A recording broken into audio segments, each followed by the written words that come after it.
Pagka meron kayong taong malapit sa inyong puso, huwag na huwag hanggang kaya nyo na magtitira kayo sa isang compound o lalo na sa isang bahay at lalo na sa isang kwarto. Kaibigan mo yan, ang gaan-gaan ng loob mo sa kanya, sabi, halika, magsama na lang tayo sa dorm, mamaya magkagalita kayo.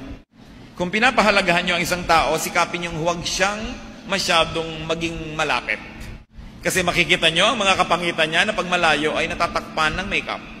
At makikita niya rin ang mga kapangitan nyo, mamaya wala na nakikita kundi mga pangit. So, gusto nyong maging magkakasundo, huwag masyadong magkakadikit ng bahay, pati mga magkakamag-anak. Dahil mamaya, tampuhan yan, away-away, nag-away ang mga magulang, pati mga anak, kasama na rin sa mga awayan, pati mga asawa, mamaya ubusan na yan ang lahi. Maganda ang magbiyanan ang bahay nila kung pinakamalapit, mga 5 bloke. Yun ang pinakamalapit. Pag naaamoy ng biyanan mo, ang gisa mo, mamaya napintasan ka pa. Lumayo-layo ng konti. No? Mga lalaki, gusto nyo ng tahimik na buhay, huwag nyo pagsamahin ng inyong ina at ang inyong asawa sa isang bahay. Dahil siguradong gulo ang hinahanap nyo niyan.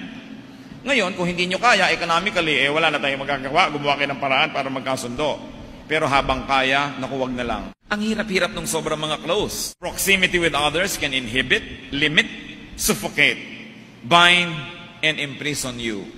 Kaya dapat, yung nakikita nyo lagi sa mga truck ng graba, distansya, amigo.